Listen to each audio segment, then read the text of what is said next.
Bonjour à tous, bonjour à toutes, bienvenue sur les antennes de DJTV pour une nouvelle saison d'Horizon Sport. Très heureux de présenter une nouvelle fois cette émission. J'ai une belle table aujourd'hui avec 4 chroniqueurs, Emma Labrousse, Quentin Hatton, Mylène Dufour et Maël Follet. Merci de votre présence et c'est un plaisir aussi d'animer Horizon Sport avec vous. Tout de suite, voici les titres du tennis avec le tournoi de Paris-Bercy et les matchs de la semaine dernière. Nous irons du côté de l'Euroleague de basket pour évoquer les résultats de nos clubs français dans la compétition.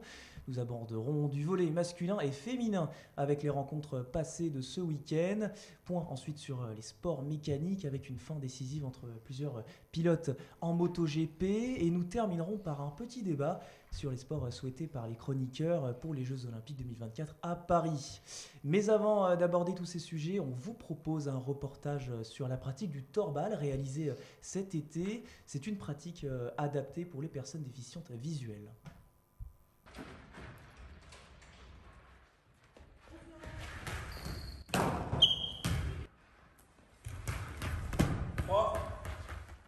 Dans le gymnase Terra Amata de la capitale azuréenne, l'association Anis a mis en place une pratique sportive pour sensibiliser les personnes déficientes visuelles. Il s'agit du torbal. Créé en 1955 en Allemagne, le torbal est un sport qui se joue à 3 contre 3 les yeux bandés avec un ballon sonore. Pour marquer un point, les attaquants ont pour objectif de balancer la balle au sol dans le camp adverse sans toucher les filets. Si le ballon est au contact avec l'une des ficelles, une clochette retentit pour signaler un coup franc. Un des joueurs est alors obligé de sortir durant le tir et si son équipe commet une troisième faute dans le match, la sanction est transformée en pénalty. Mais l'association ne se limite pas qu'au torbal, comme l'explique Sébastien Filippini, atteint de malvoyance. Je suis président de l'association Anis, l'association niçoise d'initiative culturelle et sportive, association que j'ai créée il y a 16 ans de cela. C'est un club handisport avec plusieurs sections sportives pour les personnes en situation de handicap. L'association Anis a mis en place plusieurs sections sportives, comme le cyclisme et triathlon, le tennis de table, le snowboard ou encore le torbal. On a voulu développer le torbal sur la ville de Nice et sur le département. Et au fur et à mesure des mois et des années, finalement, j'ai développé d'autres sections sportives, puisqu'une demande s'est faite ressentir auprès de certaines personnes porteuses de handicap. Le torbal est ouvert aussi aux personnes voyantes. Ça fait que certes, il est réservé pour les personnes malvoyantes et personnes aveugles, mais maintenant, depuis presque 20 ans, le torbal est ouvert aux voyants. L'association est composée de plusieurs équipes de torbal et participe même à des tournois. Le torbal, on a 3 équipes masculines en compétition, on a une équipe féminine en compétition et on a également une section jeune. Et pour ceux qui font de la compétition, on a des tournois internationaux à l'extérieur. Que ce soit en Suisse, en Belgique, en Italie, en Autriche, etc., en Allemagne. Et également, on organise sur Nice des compétitions aussi. On a déjà remporté des compétitions. La dernière en date, on a pris le bronze lors du tournoi international d'Amriswil en Suisse. Pour jouer au torbal, il faut être équipé. Yacine Prussia, torbaleur non-voyant évoluant en première division, explique quels sont ses accessoires. Le masque, il peut être fait comme moi de caoutchouc avec de la mousse pour le confort au niveau du visage. Après, il y a des versions avec du masque de ski. C'est un masque de ski avec un film noir sur la face avant. Il y a le maillot, bien sûr. Pour ma part, j'utilise une coudière pour éviter de saigner quand je réalise un plongeon en fait, au sol. Le plongeon donc, consiste à se mettre sur le flanc au sol. Donc, on a forcément un frottement qui se fait au niveau de la hanche et du coude, d'où la coudière. Ensuite, la coquille, bien sûr. Une paire de genouillères. C'est pas obligatoire, mais pour ma part, c'est vital si on veut pouvoir pratiquer ce sport pendant des années. Et une paire de chaussures, donc plutôt une paire de chaussures silencieuses avec laquelle on a un bon ressenti au niveau du sol. Un match dure 10 minutes et se compose en demi-temps. Et comme pour d'autres sports, il est jugé par un arbitre attentif à toutes les actions. Il faut être impartial. Ne pas défendre quelqu'un. Alors l'arbitrage, il faut suivre la balle. Et c'est un sport pour l'arbitre, parce qu'il faut courir sur le terrain. Il y a les fautes, il faut avoir les yeux partout. Voilà, les défenses illégales, il faut les ficelles, il faut avoir une bonne ouïe, parce que quelquefois, même s'il y a des clochettes, on ne les entend pas toujours. Il faut bien regarder que les ficelles ne bougent pas. Une pratique accessible à tous, François Dumont, joueur en compétition voyant, donne son ressenti. C'est une super expérience parce que dès qu'on enfile le masque qui est opaque, en fait on se retrouve complètement immergé dans le noir. On joue avec d'autres sens qu'on n'a pas l'habitude d'utiliser en temps normal. L'ouïe, le toucher et une concentration très particulière puisqu'on doit être attentif à tout ce qui est environnement sonore. Donc c'est quelque chose qui est très différent et qui change complètement des sports ordinaires qu'on a l'habitude de voir à la télé ou ailleurs. Donc non, c'est une super expérience. L'association à Nice ne se limite pas qu'aux entraînements et aux matchs en compétition, ils interviennent aussi dans le quotidien des jeunes. Les initiations qu'on fait se font dans les écoles, dans les centres de loisirs, les collèges et les lycées. C'est vrai que ça permet de pouvoir les sensibiliser au handicap, mais à travers le sport. Ce fait que le handicap, c'est vrai que pour les jeunes, ça leur permet de leur montrer ce qu'une personne aussi en situation de handicap visuel peut faire dans son quotidien, mais aussi de pouvoir les mettre en situation avec un masque et de les mettre en situation de jeu et les mettre dans le noir. D'autres actions sont prévues par l'association comme le 19 juin, où ils organisent une journée de sensibilisation au torbal. Allez, tout de suite un point sur le tennis avec vous, Emma. Il y a eu des rencontres importantes du côté de nos Français ce mercredi à Bercy. Et oui, après Roland-Garros, Bercy est devenu le temple de l'échec cuisant malheureusement. Mercredi, le Français Hugo Humbert, dernier tricolore encore en lice au Masters 1000 de Paris, a été éliminé au deuxième tour par l'Allemand Alexander Zverev en 3-7, après un match quand même fou et 3h29 de jeu. Seulement voilà, cette défaite signe en fait un bilan historique bas dans ce tournoi mythique, avec un seul représentant au deuxième tour pour la première fois de son histoire et aucun en huitième pour la deuxième fois seulement depuis 1990. La défaite du 26e mondial en fait s'ajoute donc aux échecs cuisants des espoirs Arthur Fils, Lucas Van Hache, mais aussi Adrian Manarino, Richard Gasquet malgré 3 balles de match, Benjamin Bonzi, Alexandre Muller et Gaël Monfils qui a lui aussi obtenu une balle de match. Quand on vous entend, Emma, on se demande forcément quand remonte une bonne performance de notre tricolore. Et oui, trouver une grande victoire française, c'est encore pire que trouver Charlie.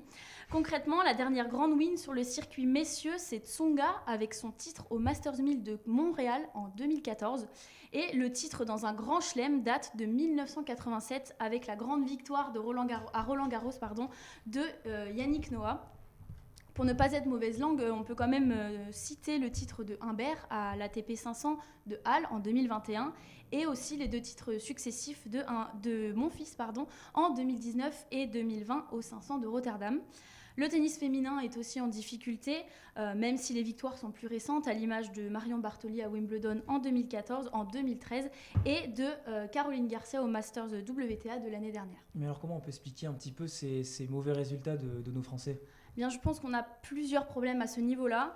Le plus prédominant, c'est la formation. On est peut-être trop laxiste, je pense. Lorsqu'on a un bon joueur en jeune, on le met grandement en avant et ça ne force pas forcément au travail. Lorsqu'on regarde les meilleurs joueurs mondiaux, ils ne dominaient pas dans leur catégorie au début, mais eux ont vraiment travaillé et ils ont su s'améliorer et dominer après par la suite. Et la fédération française n'appuie pas assez sur le travail des jeunes. Dans leurs infrastructures, de nombreux Français partent s'entraîner aux États-Unis ou dans des académies privées.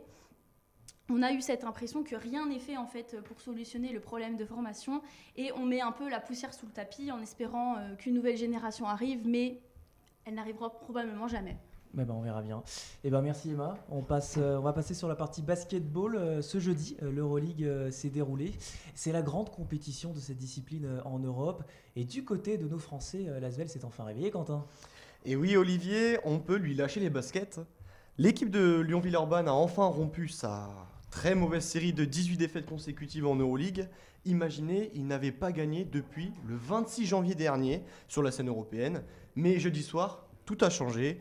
Face aux Lituaniens de Kaunas, les coéquipiers de Timothée Luau-Cabarro, TLC pour les plus intimes, ont réussi à un incroyable retournement de situation dans le money time, dans la fin du match. Une victoire 91-88. C'était un match palpitant qui les a vus être menés pendant 38 minutes, mais ils ont su rebondir au bon moment. Le prochain défi européen pour l'Asvel, ce sera un choc face à leur grand rival national, Monaco.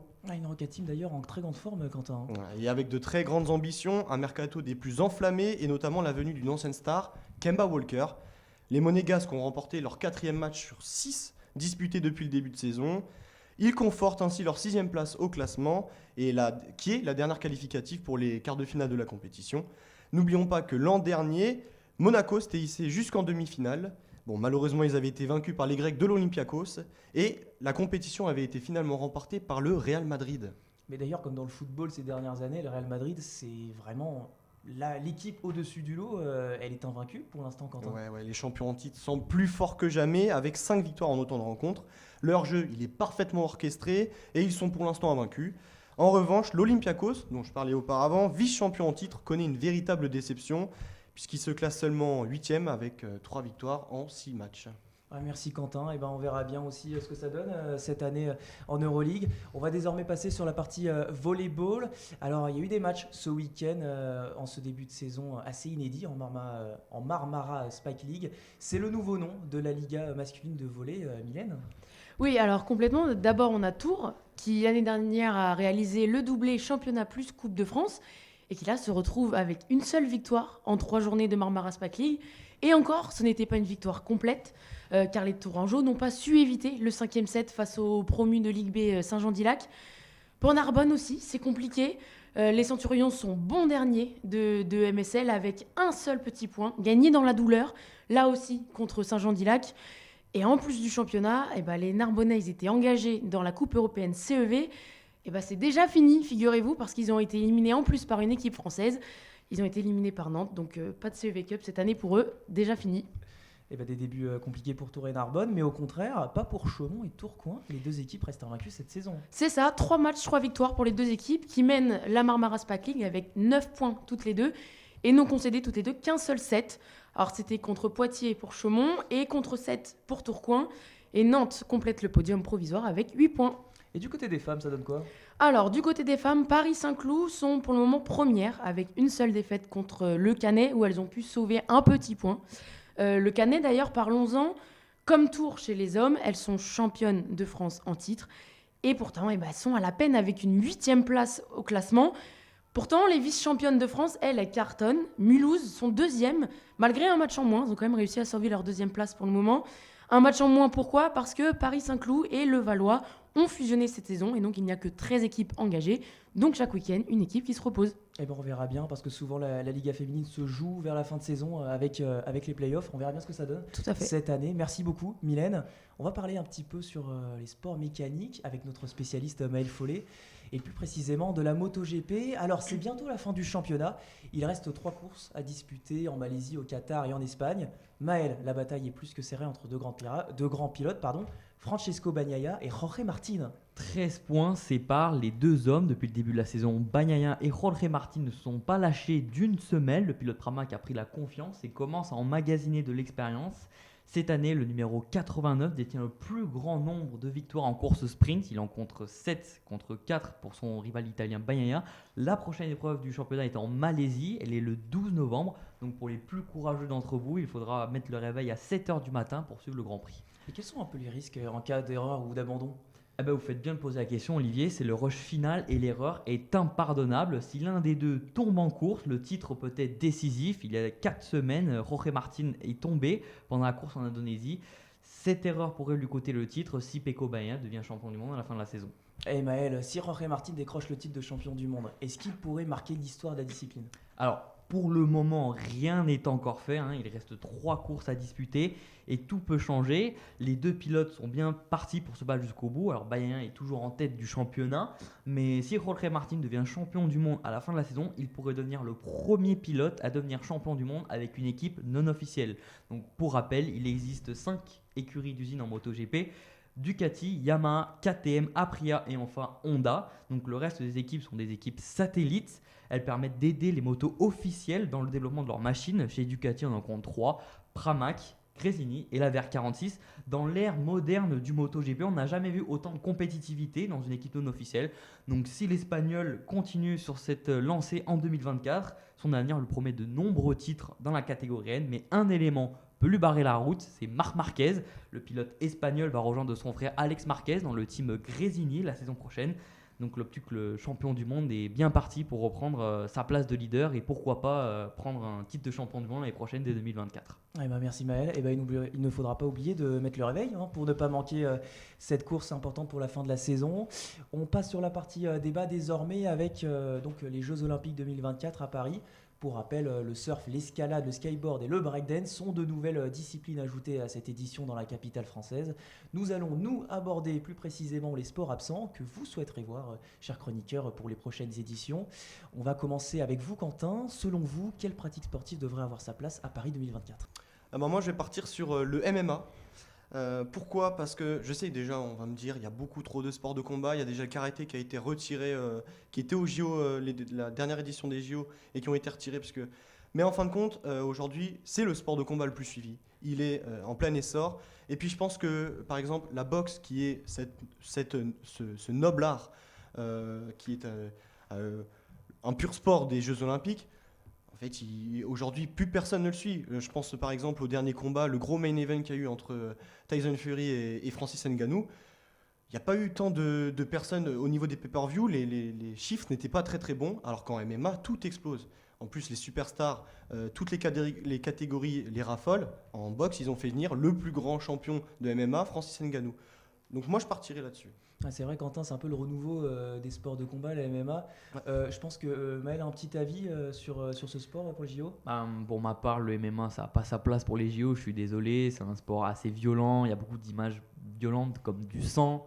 Donc, en plus, on sait qu'il y a des enfants qui regardent aussi les JO. Les JO, ça touche tout le monde. Et je ne pense pas que les MMA a sa place pour les Jeux Olympiques, surtout qu'on sait que les JO, l'esprit des JO, c'est justement la paix. Donc, pour moi, ça n'a pas sa place dans ces compétitions. Merci Maël. On va passer sur une autre pratique. Emma, vous avez une pratique à nous proposer pour les JO que vous aimeriez voir ? Oui, c'est ça. Moi, je vais partir sur le football américain et je pense que pour moi, le football américain a sa place aux JO. On a déjà le rugby à 7 et le football US, c'est totalement un dérivé de ce rugby-là. Donc, je ne vois pas pourquoi cette discipline n'aurait pas sa place, d'autant plus que c'est populaire dans 45 pays à travers le monde. Et ça prend de plus en plus de place, on le voit notamment en France, c'est très peu pratiqué, mais ça commence à évoluer aussi. Donc je pense que c'est légitime qu'ils aient leur place en fait, dans cette discipline olympique. Après, c'est vrai que c'est extrêmement populaire aux USA avec la NFL, on en entend moins parler en Amérique latine, en Asie, en Europe, etc. Mais ça pourrait aussi permettre de développer le sport aux yeux de tous et de redorer cette popularité des JO aussi, qui va amener beaucoup plus d'audience, etc. Donc pour moi, je trouve que c'est légitime de les amener aux JO et d'autant plus que l'année prochaine, les JO seront à Los Angeles, donc la terre première, on va dire, du football américain avec les États-Unis, donc pourquoi pas. Oui, c'est vrai, ça pourrait apporter une ouverture. Quentin, vous avez un avis sur le football américain ? Moi, pour le coup, je suis totalement d'accord, je partage le même avis. Déjà, je suis fan de NFL, donc je serais vraiment content. Mais je pense pas que ce sera le football américain qui sera mis en place. Plus, on entend parler du flag football pour Los Angeles en 2028. Pourquoi pas ? C'est une variante qui est, au niveau des règles, qui est un petit peu plus simple à comprendre. Peut-être que parce que tu as parlé vous avez parlé d'un nombre de sélections qui pratiquent le football américain. Mais c'est très difficile pour celles qui ne connaissent rien de s'y mettre. Et ce sera peut-être plus simple de se mettre au flag football. Donc pourquoi pas ? Ouais, c'est vrai, c'est un très bon avis, Quentin. On va passer au karaté. Il me semble que c'est vous, Mylène. Vous semblez opter pour ce sport. Oui, alors Quentin disait qu'il a été retiré l'année dernière. Effectivement, l'édition dernière, autant pour moi. Et je trouve ça dommage. Je trouve ça dommage parce que, effectivement, il y a déjà le judo et il y a de la boxe, etc. Mais le karaté compte quand même plus de licenciés dans le monde que le judo. Donc je trouve ça dommage que ce soit retiré. Après, on a une petite fierté française d'avoir un seul champion olympique qui est français, Steven Dacosta. Mais du coup, je trouve ça dommage de ne pas le mettre plus en avant. Surtout que là, c'est trop tard maintenant pour ajouter le karaté pour Paris. Mais c'est dommage qu'il ne soit pas plus mis en avant parce que le karaté, c'est quand même une discipline, comme je le disais, très populaire dans le monde. Bien plus que des sports comme le judo. Donc, c'est un petit manque pour moi. Et je trouve que du coup, ça fait un trou quand on sait que il y a du judo, du taekwondo, de la boxe. On pourrait rajouter la MMA comme proposait Quentin. Et du coup, quelle est la question du karaté ? C'est dommage d'avoir fait qu'une seule participation du karaté au JO. Ouais, voilà. C'est vrai. Puis d'ailleurs, c'était la grosse surprise quand on a annoncé Paris 2024 sans le karaté. Tout le monde s'est posé la question. Donc c'est vrai que c'est dommage. Mais bon, pourquoi pas éventuellement pour Los Angeles. Pourquoi pas? J'espère en tout cas.